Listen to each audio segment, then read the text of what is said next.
আসসালামু এভরিওয়ান, আমি মোহাম্মদ সাইমুল ইসলাম পড়াশোনা করতেছি স্যার সলিমুল্লাহ মেডিকেল কলেজে।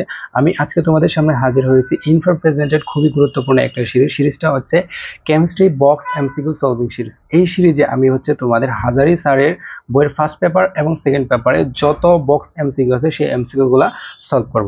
চলো শুরু করা যাক। দেখো, প্রথম যে এমসিকিউটা সেই গুণগত রসায়নে, সেই এমসিকিউটা হচ্ছে কি, আলফা কণা বিচ্ছুরণ পরীক্ষায় পর্দায় কিসের প্রলেপ ছিল। দেখো ভাইরা, আমরা জানি যে রাদারফোর্ড তার আলফা কণা বিচ্ছুরণ পরীক্ষার মাধ্যমে পরমাণুর মডেল বা গঠন সম্পর্কে একটা সামগ্রিক ধারণা দিয়েছেন। সেই পরীক্ষায় উনি একটা পর্দা ব্যবহার করেন। সেই পর্দায় তিনি অনুপ্রভা সৃষ্টিকারী পদার্থের একটা প্রলেপ দেন। তো ভাইয়ারা, এখন এই যে অনুপ্রভা জিনিসটা কি আমরা দেখব। দেখো ভাইয়া, যখন আলফা কণাটা ওই যে অনুপ্রভা সৃষ্টিকারী পর্দার উপর গিয়ে পড়লো, তখন আলফা কণা থেকে কিছু পরিমাণ ফোটন অনুপ্রভা সৃষ্টিকারী পদার্থটা শোষণ করে সেটা কি করে, দৃশ্যমান পরিসরের একটা আলো বিকিরণ করে। এই যে এই ঘটনাটাকে বলা হয় অনুপ্রভা।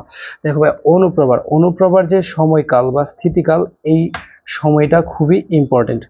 এই সময়টা কত হয়, অনুপ্রভা সৃষ্টির যে সময়কাল, এটা হয়ে থাকে সাধারণত কয়েক সেকেন্ড থেকে কয়েক মিনিট। দেখো ভাই, অনুরূপ আরেকটা টার্ম আছে, সেটা হচ্ছে কি প্রতিপ্রভা। প্রতিপ্রভা জিনিসটা কি ভাইয়া?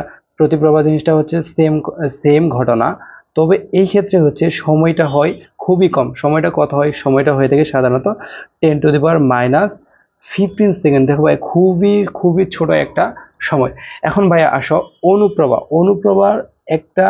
অনুপ্রভা এবং প্রতিপ্রভার ইংলিশ টার্ম খুবই গুরুত্বপূর্ণ। পরীক্ষায় মাঝে মধ্যে এমসিকিউতে আসে, নিচের কোনটি অনুপ্রভা সৃষ্টিকারী পদার্থ, বা এর যে ইংলিশ টার্ম দিয়ে কোয়েশ্চনটা হয়ে থাকে। যেমন অনুপ্রভার ইংলিশ টার্মটা হচ্ছে কি ফসফোরেসেন্ট। কি ভাইয়ারা?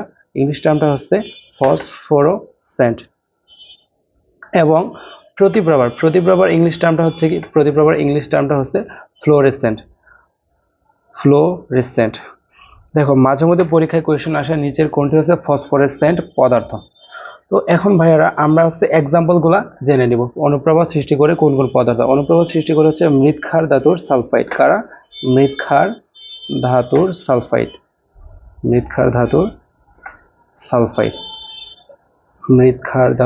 দেখো ভাই, মৃৎক্ষার ধাতু কোনগুলো? 2 নম্বর গ্রুপের যে মৌলগুলো আছে, যেমন ম্যাগনেসিয়ামের সালফাইড একটা অনুপ্রভা সৃষ্টিকারী পদার্থ। তারপর ক্যালসিয়ামের সালফাইড একটা অনুপ্রভা সৃষ্টিকারী পদার্থ।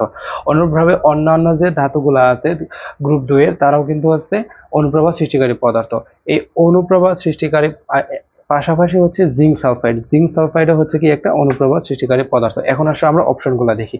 দেখো, ক নম্বর অপশনে বলা হয়েছে সিলভার ক্লোরাইড। ভাইয়া, সিলভার ক্লোরাইড কি মৃৎক্ষার ধাতু? না, সো এটা আনসার হবে না।